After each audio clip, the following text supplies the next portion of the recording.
Hi, everybody. Welcome back to Addiction, Alcoholism, and the Three Principles. My name is gregsuchy, and today we're not joined by Harry. We're having some technical issues with Zoom, but Lisa was able to join us today, and I'm kind of excited to hear about her work in correctional facilities with the Three Principles, and especially around unlocking the human potential. And that's really, I mean, ultimately, isn't that kind of what everybody's trying to do anyway? So to have that in place, especially in correctional facilities where, I mean, really people that find themselves in that place kind of need the most help. You know, they've Mhm. gotten the most lost in life and in the shuffle of things. So what is that, what does that program look like for you? Like, how do you actually approach that? Well, what I do is I'm a part of the treatment program that already existed in the correctional facility. So we're working with adults, men and women, separate units, and they're already diagnosed as chemically dependent.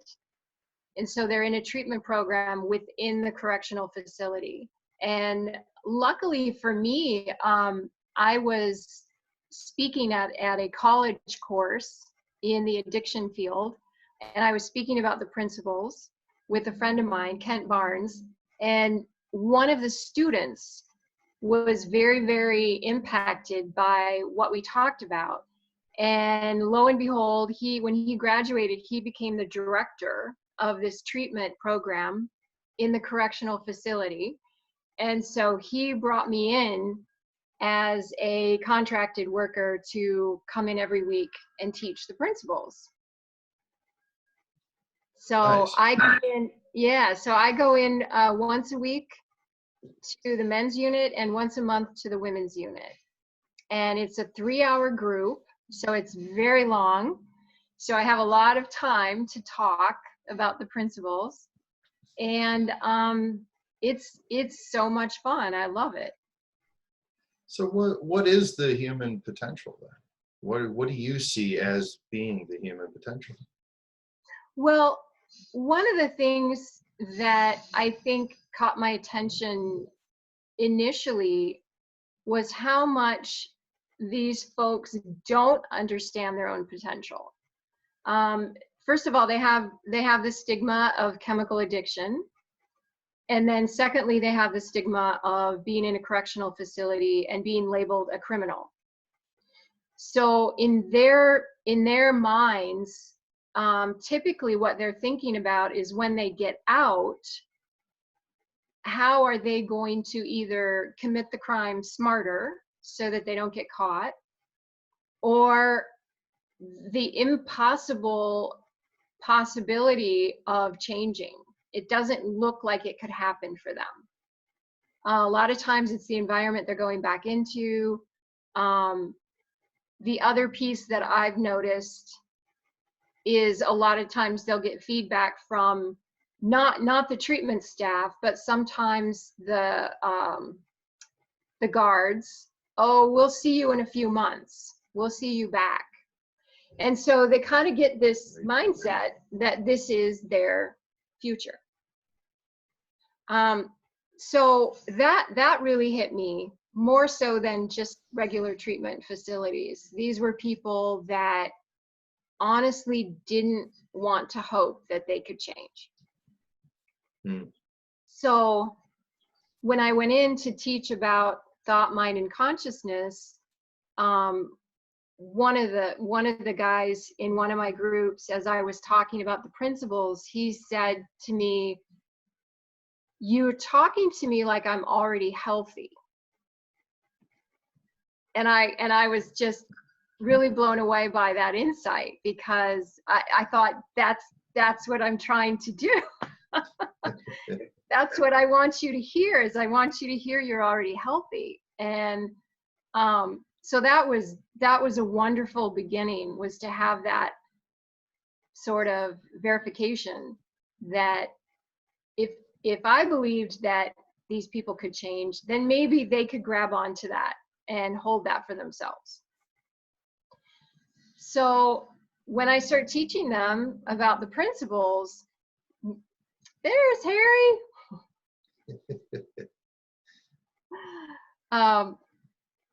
You start to see this hope, and you start to see this desire to be something different, and it's really, really exciting.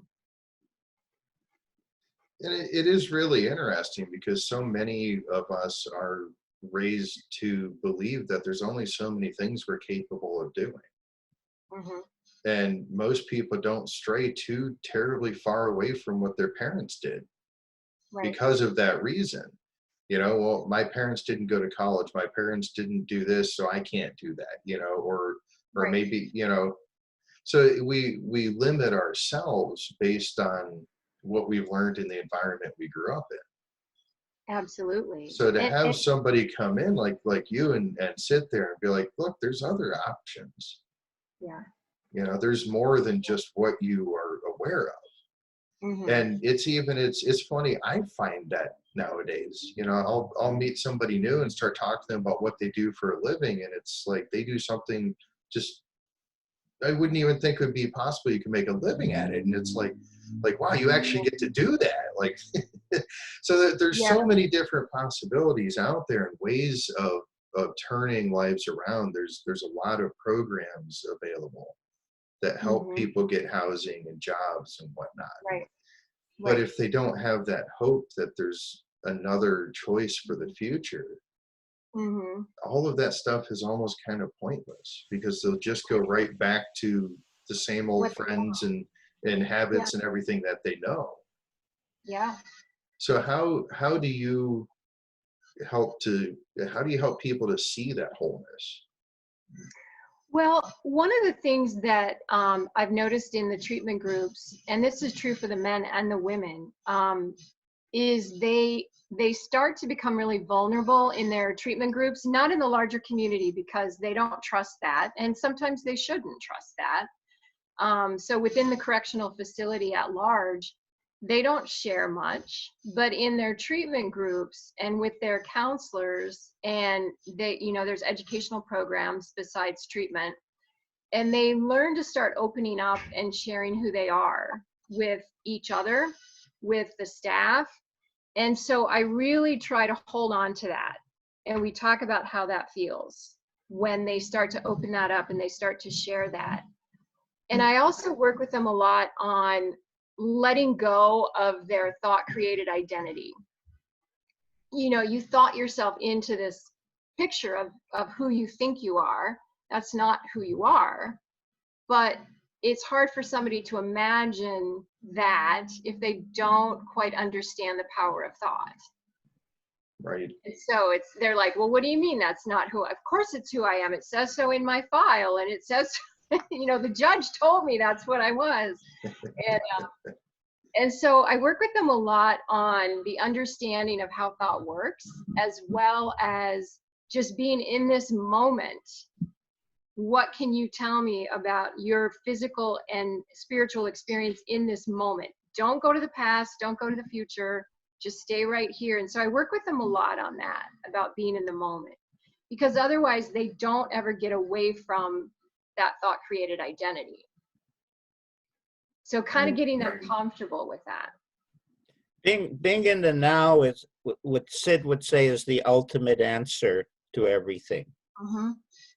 Absolutely. So what would they say spiritually, like being in the, like you said, identifying with your who you are? How, like, can you say one comment that you heard that they might say on that aspect of it? Well, what's interesting is that in the men's and the women's groups, I would say that 100% of them, if not close to, believe in a higher power. They believe in something beyond themselves.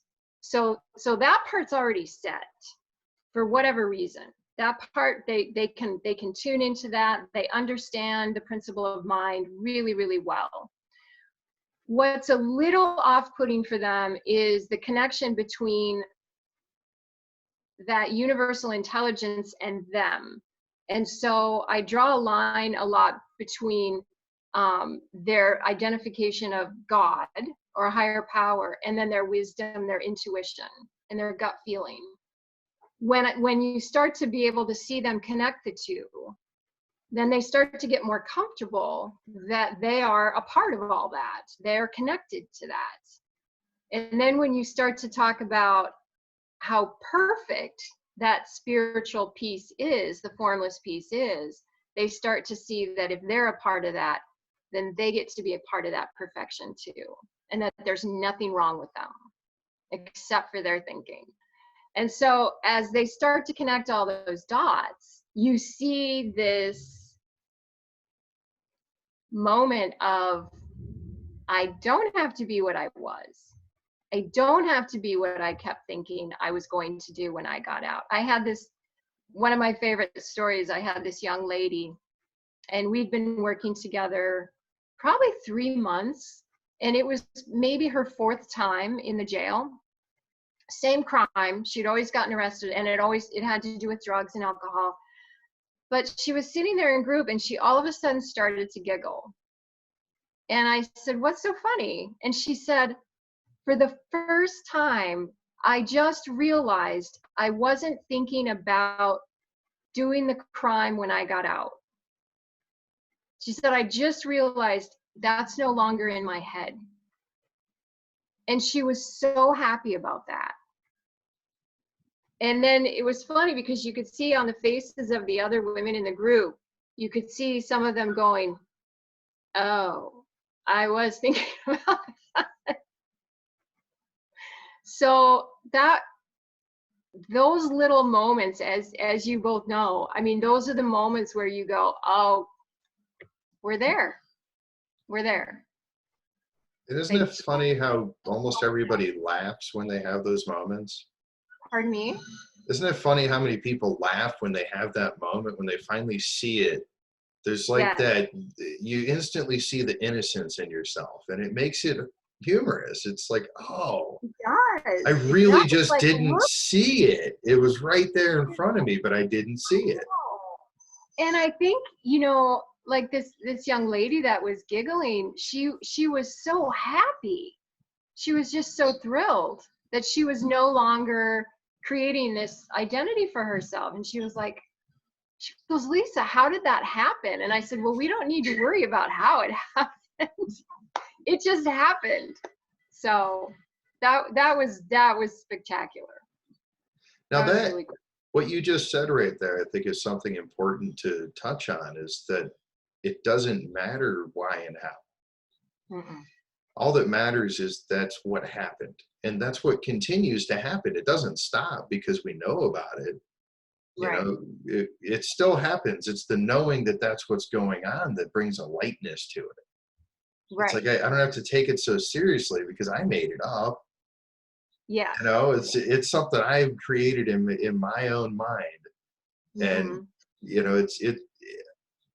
I still laugh at myself on a regular basis, where I catch myself getting caught up in that story that I've created, Right. or I'm creating a new story of whatever. And it's so hilarious to catch yourself in it.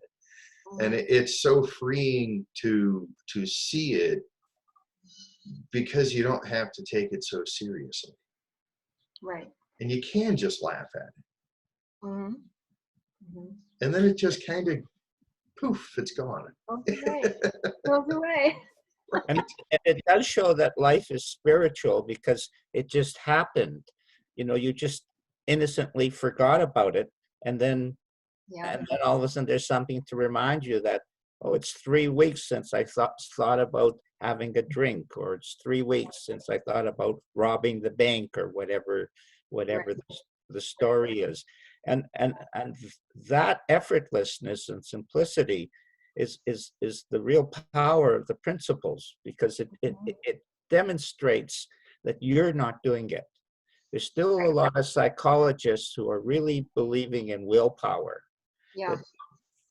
I can do it if I just make the right choice. Mm-hmm. But it doesn't work like that.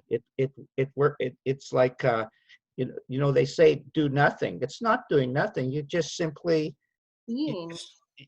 you don't feed that, and by not feeding it, it starts to become formless. Right. So it's the pleasure we have of getting old, the pleasure we have of of, of evolving, Yeah. Yeah. and pleasure you have of sharing. You know, the sharing that you do uplifts and makes you younger, Right. more. Right. Yeah, yeah. Absolutely. Yeah. For me, it seems like the older I get, the more a baby I am. I love that. I love Yeah. that I agree, Harry. I feel that way too. it shows. It shows, by the way, Lisa. It Oh, shows. cool. Yeah. Yeah, I tell my clients all the time, I'm very childlike. I wasn't when I was a kid.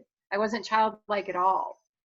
I was very serious, and for a lot of reasons, I was very serious. But now I feel like I get to be a kid, and it's wonderful. Yeah, it's a playground out there. It is. Yeah, yeah. And that surprises me too. That's sort of like the addiction or the robbing a bank. It seems like it's a big, heavy, serious world. And then I didn't do it, but it just became a playground. And as Greg says, once you crack the safe open, the money seems to keep flowing in. And I don't mean financial money. I mean, Right. the happiness and The content, better stuff. the good stuff. The good And we take the money because we like to spend things, buy, yeah. type of, yeah. So that message of hope is unbelievable. What do you say to someone who says in jail, I've had trauma and now I want to deal with my trauma? How would you deal with that? Well, it's interesting that you asked that question, Harry, because I work with women in the court system. I work with DWI court here in St. Paul and drug court. And there's been a lot of trauma that these women and men have sustained, obviously, throughout their lives. And so I do a women's group, and I teach the women in my group that nothing can damage you. Nothing can hold you in a diminished way. Anything that happened in your life up to this point and beyond cannot damage or diminish you. And so we were at a conference, and I had a couple ladies from my group, and then there were a couple ladies from somebody else's group, and we had basically taught the same curriculum, except I had certainly put the principles into mine as well. And people in the audience could ask the women questions, and one of the questions was, how do you think that this group helped you to manage your trauma, was the question. And the women in the other group said, well, yeah, I know that I'll always be damaged. I know that I'll always have this inside me. And I just need to be aware of it and work around it. And the women in my group, without any prompting from me, said, I'm not damaged. I'm not diminished. The trauma can no longer hurt me. And that's not who I am. And so it was really interesting because I'm sitting there just like so thrilled. And the people in the audience are looking from one group to the other going, but didn't you teach the same curriculum? And I didn't say anything about the principles at that point, but the women in my group knew. They knew that I had taught them something extra. And it was just so wonderful to know, because the only reason that trauma can hurt you is because you think it can. That is the only reason. And once you recognize that, it's so simple to let go of it. So simple. But yet we have all this information around how damaging it is, and your brain is forever changed, and what are you going to do to get past it and get through it? And we've made it such a big thing. that it's terrifying for people. And it shouldn't be. Yeah, of course, it's just a thing. Like Just a addiction, thing. addiction is really just a thing too. Yeah, You yeah. know, a hellhole of a thing, but a thing. What a Yeah, thing. yeah. Well, it's all, all of what we've been talking about is really, it really comes back to habitual thought patterns. Mm-hmm. The ones that become subconscious look to be out of our control, Right. but they're completely within our control as soon as they become conscious, as soon as we're conscious of what's going on.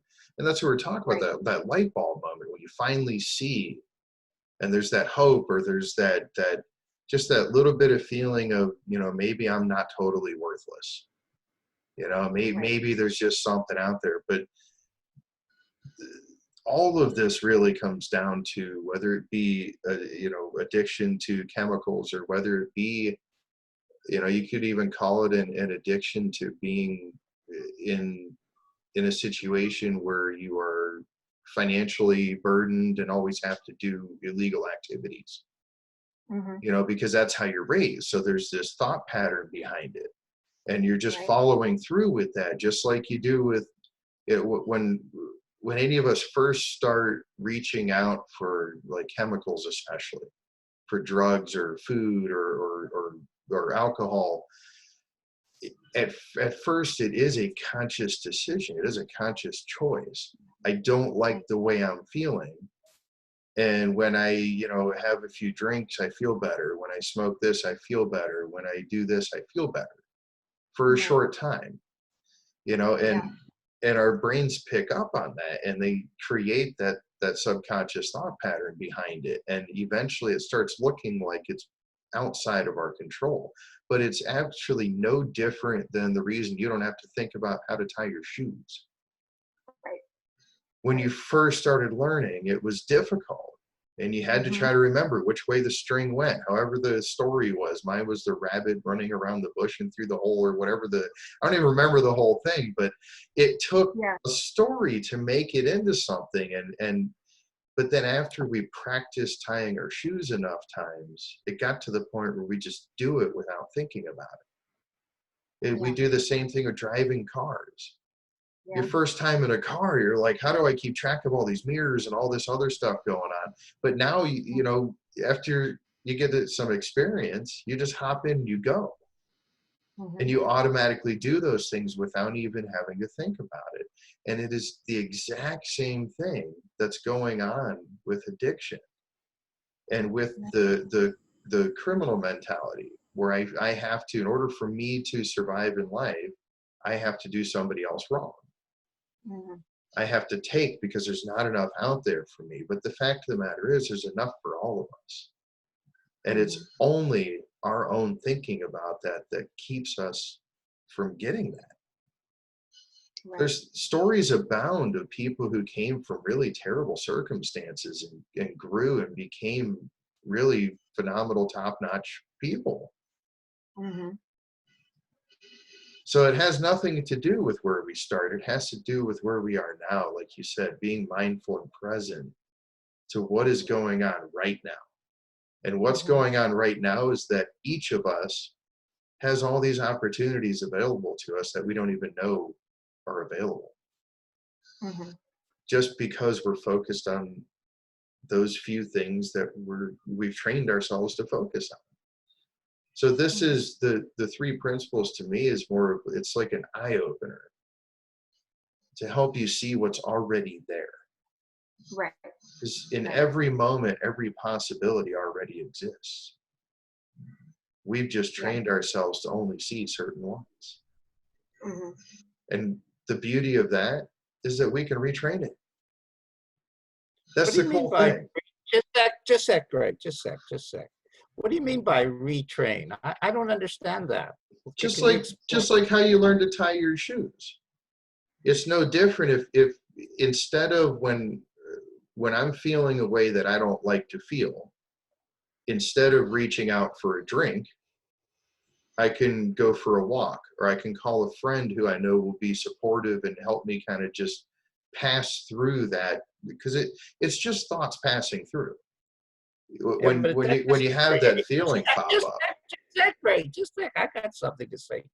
That doesn't change. That doesn't change you. That just changes your pattern. You know, that's still mental. Well, yeah. It doesn't sound to me like that's a insight or a No, it's not. change. It's a change without, but not a change within.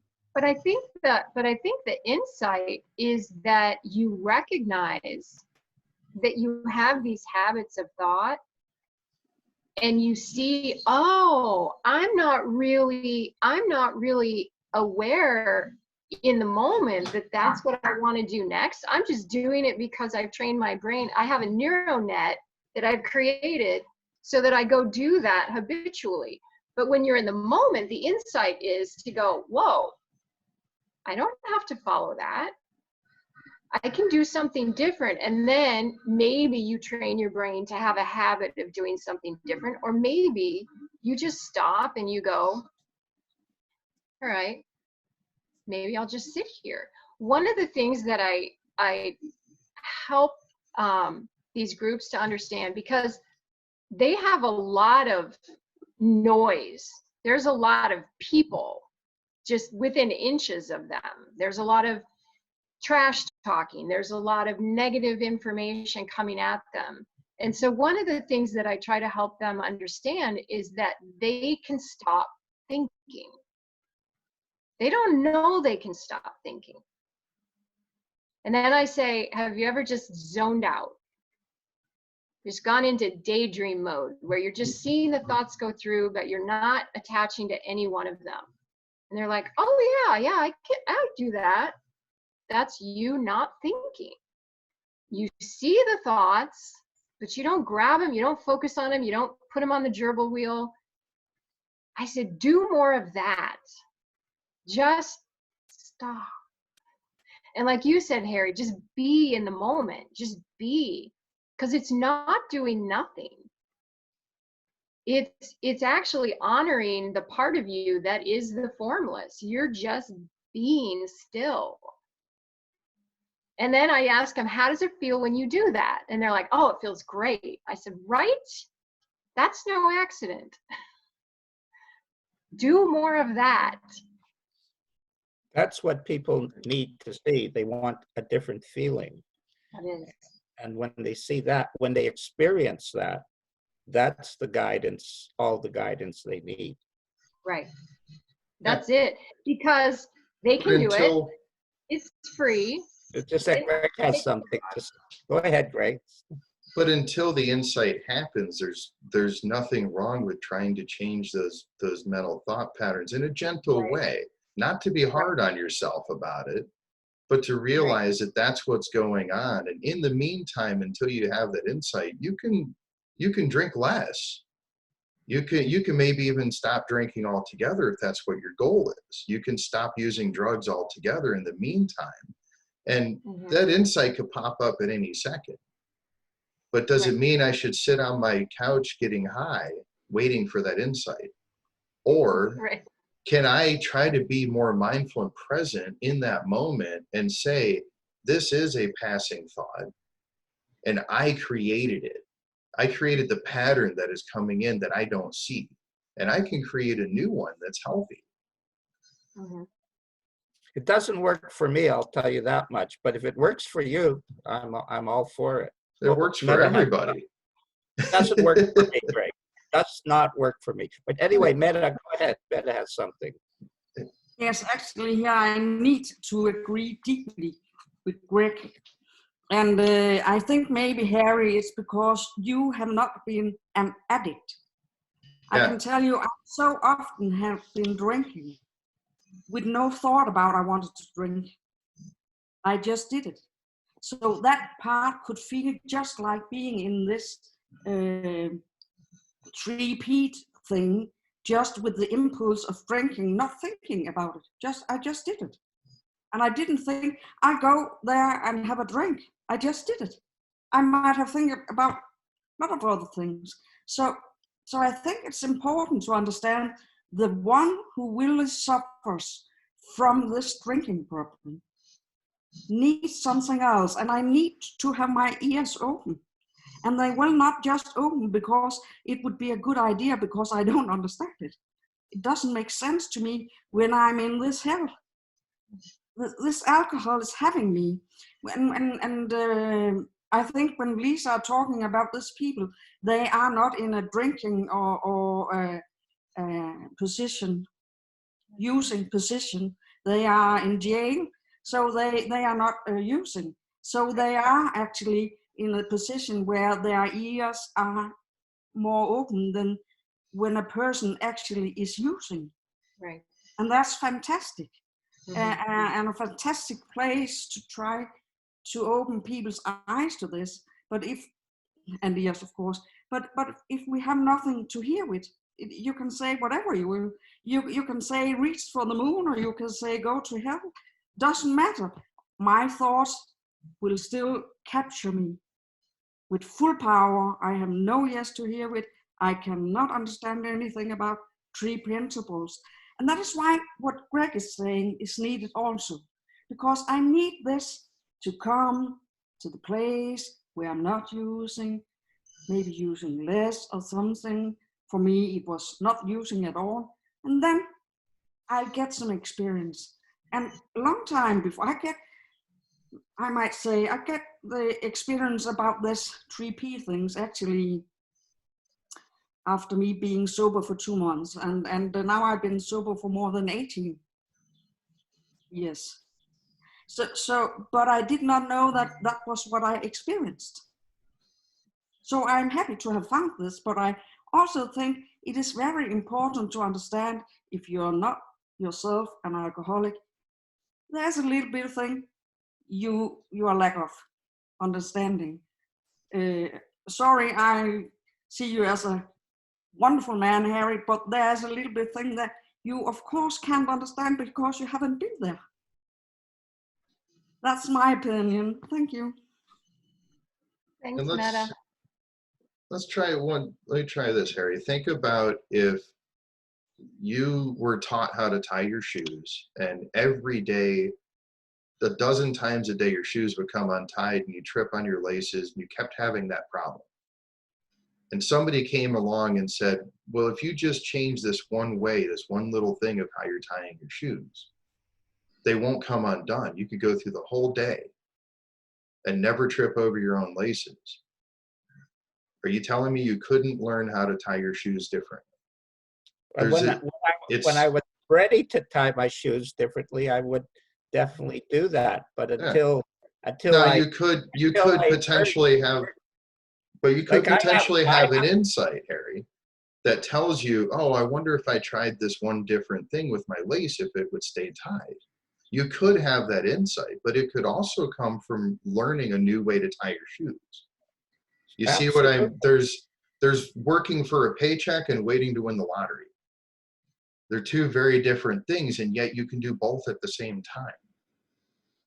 You can be waiting for the insight, but giving yourself a better chance of having it by helping to just be more present to what is.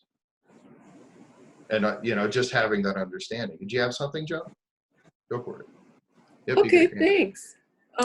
This is a great conversation. I have to kind of think, I kind of like the idea that if I'm uncomfortable, that there's my free will to settle in and trust more in here and now. And if there is a message from the divine mind or the higher power, to let it come through. But that's the only time I think I have really an opportunity to see what insight I have on what my automatic pilot is, or what my ego construct is, or what my uncomfortable feeling is sharing with me. Because I kind of, there's no right or wrong, it's just the way I see it, this is a time for me to go into the daydream or go into the unknown, and this too shall pass. Because I think that's as close as I can get about seeing the box I've created around myself away from reality, and reality is here and now, and it will always be here and now.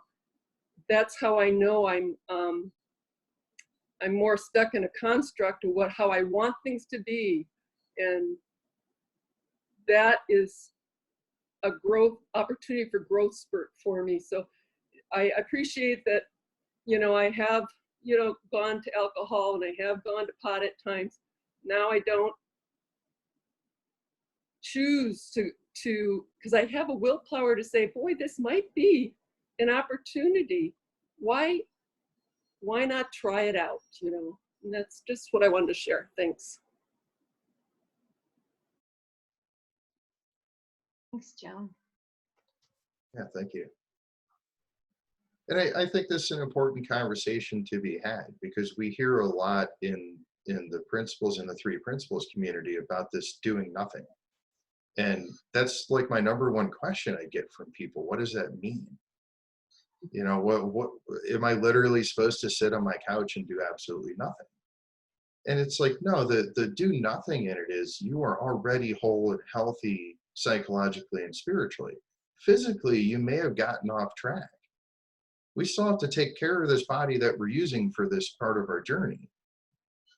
When I was 350 pounds, it was getting in my way. And I had to do something about it to lose that weight. So yeah, it took time and it took effort, and it took me learning to love myself is really the ultimate thing. And I truly believe from my experience with people that I've been working with this, pretty much all of our problems come down to people not really truly loving themselves, not truly trusting that they have that wisdom inside of them, that they have the ability to accomplish anything that they dream of. And that's really what it comes down to. And yes, it may take baby steps to get there. It may take years of effort to find some kind of relief from that, or it could take an instant and have an insight and suddenly it all changed. But should I sit around being 350 pounds waiting for the insight? Or should I start trying to eat healthier and trying to get more exercise? It's the same thing. We're building up habits. We're building up something that our brains just naturally return to. And if we build up that habit of believing in ourselves and believing that we are whole and healthy, regardless of what looks like it's happening out here, if we build up that habit, then when those things pop up and we're in that moment and we have that thought about, I want to escape this, I want to go obliterate my whatever's going on right now, then we start having that habit of returning to that place of well-being and saying, no, I don't need this. There's another option out here, just like we started the conversation with. With people, especially people who are incarcerated, not seeing a lot of options in life.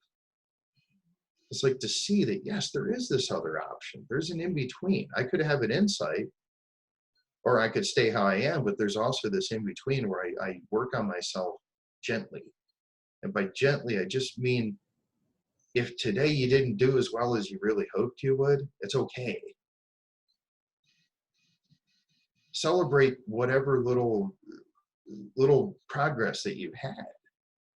If you went, if you're normally drunk all day long and you went for half the day without being drunk, that's, you know what I mean? Like, that's awesome. Mm-hmm. Don't be hard on yourself for the other half of the day you still got drunk. Mm-hmm. Look at the fact that you went for 4 or 5 or 6 hours without a drink and celebrate that, because that's building that thought pattern in a more positive direction. You're celebrating what you want rather than focusing on what you don't want. Mm-hmm. And I've talked about this before, but I'll bring it up again because I'm back into kayaking again. We're getting back into that season. And I will tell you, hands down, 100% of the time, when you're in a kayak and you're heading down a river, there's something coming up that you don't want to hit. If you stare at it, you're probably going to hit it. It's almost guaranteed. No matter how you try to paddle another way, if that's where your focus is, that's where you're going. Mm-hmm. So keep your focus as well as you can each moment, because that's what it's about, is right now in this moment. I don't agree with that, Greg. I just can't agree with it, because I like, and I don't agree with Meta that I don't have bad habits. I have a bad habit of overeating when I get anxious. I head for the fridge a lot. And it's true, when I'm in that state of hyper thinking and hyper thing, that's all I'm obsessed with it. And my stomach erupts and I don't sleep well at night. And then I think, well, I shouldn't do that again, and I'm not going to do that again. But next night comes and I do it again. And then I have a moment of calm in the middle of the hurricane that's exploding within me. And at that moment of calm, I see, oh, that's just a thought, or some version of that. Not as crystal clear as it's just a thought, but a version of that. And I go, actually, I think I'll have an empty stomach tonight and have a good night's sleep instead. So I do agree that we have little moments of insights that allow us to change our patterns and stuff. But I don't focus. The more I think of not doing stuff, the more I do it. I agree with you. When you're focused on not doing something, then there's that rock there, you hit it. And I hit it all the time. So the doing nothing is not thinking about the past, not thinking about all your patterns and what you're doing and stuff like that. I'm like, well, you're misunderstanding, Harry. Don't focus on what you don't want. That's exactly what I just said. You're focusing on building a new pattern, a healthy one. When I'm in the middle of it, I'm focusing on it. See, that's the point. Yeah, right. I don't because change. You don't practice it, Harry. I don't evolve by retraining my brain. I evolve by saying the truth, and being free from what I believe, And while I'm in it, I believe a lot of nonsense, and whatever I focus on is wrong, because I'm. So I think what we're saying is about the same thing, except you're looking at it from the other side where you've already seen this. We're talking about people who don't know about the principles, who haven't really, I don't want to say haven't experienced an insight, because everybody experiences insights. It's just, I believe that most people don't believe they deserve them and kind of brush them off and push them aside, just go back to what they were doing. Yeah, that's entirely, yeah. What do you think, Lisa? Well, or they think it's sort of an accident, or what was that? That wasn't for me. Okay, and they sort of, like you said, Greg, they brush it off and they don't see it for the beautiful thing that it is. And when they're taught about insight and they start to understand that that's what happened, and my theory is, two things have to occur for you to have an insight. One, you have to be in the moment. And two, you have to be humble. You cannot be attached to something that you think you already know. So when those two things are occurring, I think you're primed for an insight at that point. It doesn't guarantee it's going to happen, but I don't think, for me, it doesn't happen when I'm in my ego, and it doesn't happen when I'm in the past or the future. So if I can be in the moment more and I can be humble more, then I let go of what I think I already know. I let go of my ego as much as possible, and I allow myself to see something in a whole new way. Yeah. I don't have any problem with that. Good.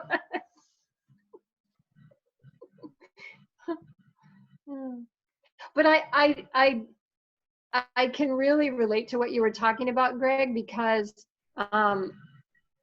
one of the things that I help the residents in the correctional facility see is what if you were just to, rather than jumping to being kind or doing random acts of kindness, what if you started with do no harm?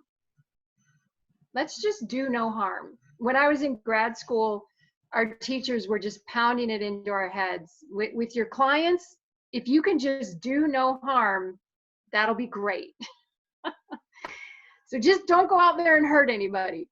And so I bring that up and I say, what does that look like, doing no harm? And they'll say, well, I don't have to make that negative comment to my roommate, right? I don't have to steal somebody else's food off their tray when they're not looking, right? So it's just really simple things that they can relate to, where they can start to change that habit of being defensive and being insecure and always trying to protect their space. If they can move out of that and they can start to come from a calmer, more secure place, I think they start to really see who they are.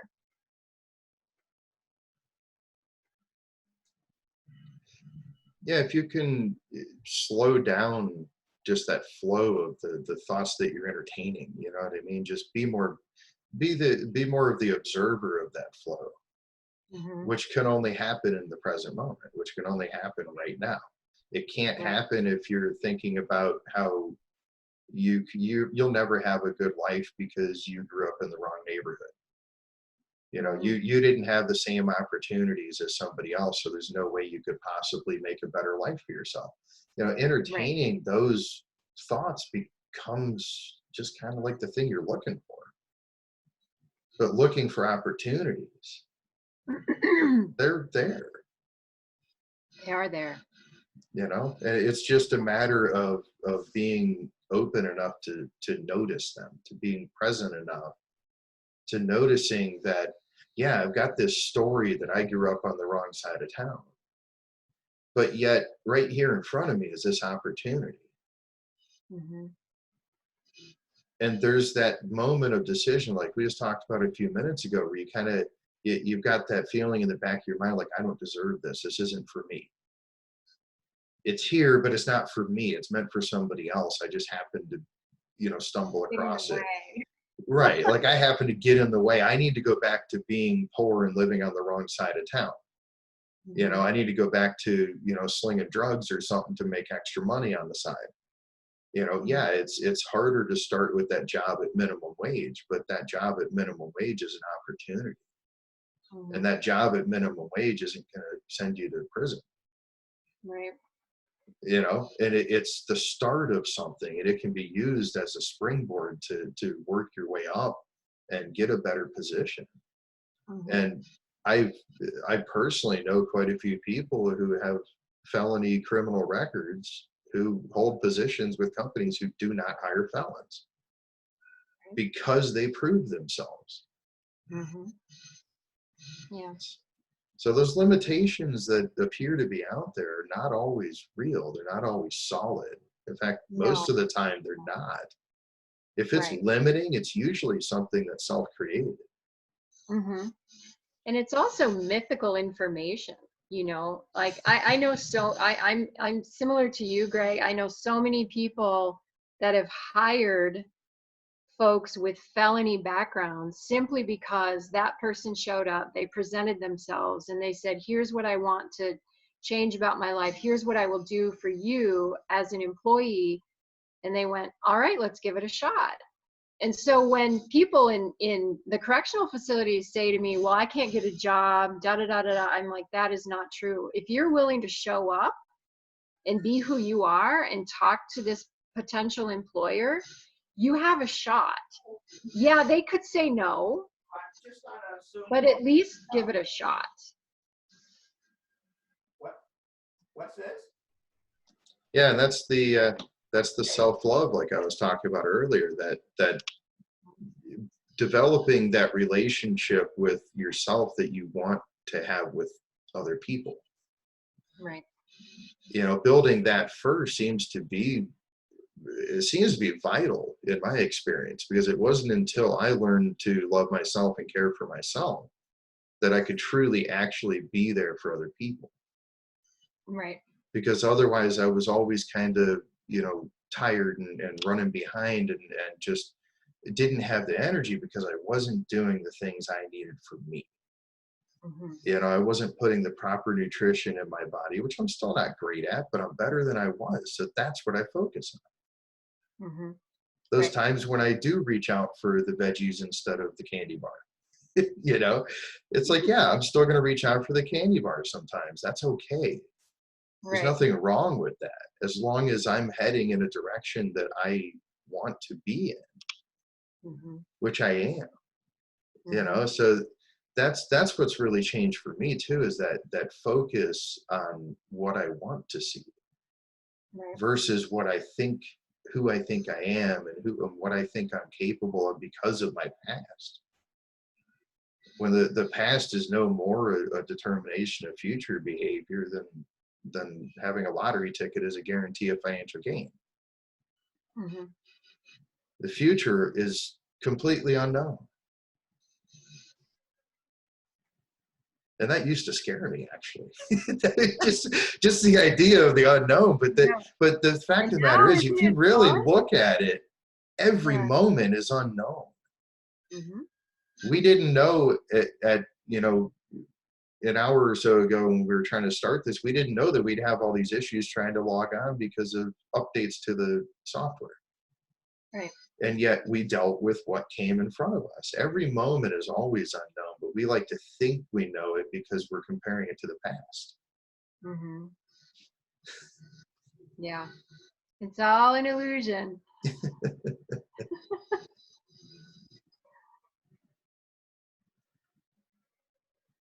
So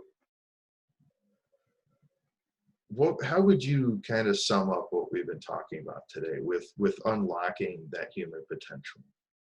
What would you say are kind of like the keys if you're talking to somebody who knows nothing about the principles? And they're coming in, it's the first time you've seen them at one of your groups, Mm-hmm. and you maybe get a little one-on-one time with them and kind of build that rapport first, and then they ask you, because that question always comes up. It might Mm-hmm. take, you know, 10, 15, 20 minutes of conversation with the person, but eventually there's that question that comes up. How? Mm-hmm. What do you tell people? I know it's different for each person, but It could be, yeah, it could be different for each person depending on, you know, kind of the feeling that you have with them. But one of the things that I get asked a lot is what are the principles? And really they're not asking me what are the words to the principles. They're asking how can I as an individual who's never heard of them try to grasp what you're talking about. And I say we think, we feel, and we're spiritually connected. Those are the three fundamental principles describing human functioning. And I say everything else rises from that. But if you can understand that piece and be in the moment with that, you are not who you think you are. So that's kind of just a little snapshot. And then when I say you're not who you think you are, they kind of go, what? And I say it's the same for me. I'm not who I think I am. It's always changing, which is a great thing. and that is the hope in it, is that things are changing anyway. Yeah. We just have that choice. Do we want to use new materials or do we want to reuse the old stuff? Mm-hmm. And the new material's free. Right? Why not use it? Build it's something fun. beautiful, you know? I know. There's no end to it. It really is. Well, thank you so much for joining us. Do you have anything else, Harry? Not really. This has been a great conversation. Definitely appreciate you Yeah. joining us. Sorry about the technical difficulties and the late Oh, start, that's okay. but thanks for sticking around. And this turned out to be a really wonderful chat. Thank So you. looking Thanks forward for to it, having everybody. me. everybody have a great Easter, and Yes. we'll see you in a couple weeks.